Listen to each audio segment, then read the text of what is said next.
మేము చాలా డేస్ తర్వాత అందరితో పాటు కలిసి ప్రయాణం చేస్తున్నాము. అదేంటక్క మీరు ఫ్యామిలీ మెంబర్స్ అంతా కలిస్తే ఎక్కడికైనా ట్రిప్ వేస్తారు కదా అంటే మాత్రం ట్రిప్ అయితే వేస్తాం, కానీ మా జర్నీ ఎప్పుడు సపరేట్గా ఉంటుంది.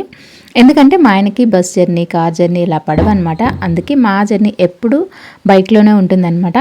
ఇప్పుడైతే మాత్రం అందరం కలిసి హ్యాపీగా ఎంజాయ్ చేస్తూ ఫుల్గా కబుర్లు చెప్పుకుంటూ అయితే వెళ్ళాము. ఇంతకు శ్రీమంతం ఎవరిది అన్నది చెప్పలేదు కదా. శ్రీమంతము మా సంధ్యాదండి, మా ఆడబిడ్డ కూతురుది. ఇంతమంది అత్తమామల గారాల పట్టి శ్రీమంతానికైతే అందరం కలిసి వెళ్తున్నామన్నమాట.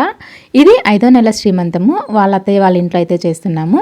మేము ఇక్కడ నుండి బయలుదేరి వెళ్తే ఒక 2.5 అవర్ జర్నీ అండి. ఈవినింగ్ వెళ్ళేసి నైట్ మంచిగా ఫంక్షన్ చూసేసుకొని రిటర్న్ అయ్యేసరికి మిడ్ నైట్ 12:40 అయిందనమాట. సో ఫంక్షన్ అయితే చాలా బాగా జరిగింది. మీకు కూడా వీడియోస్ అప్లోడ్ చేస్తాను, మీ అందరూ కూడా బ్లెస్ చేయండి.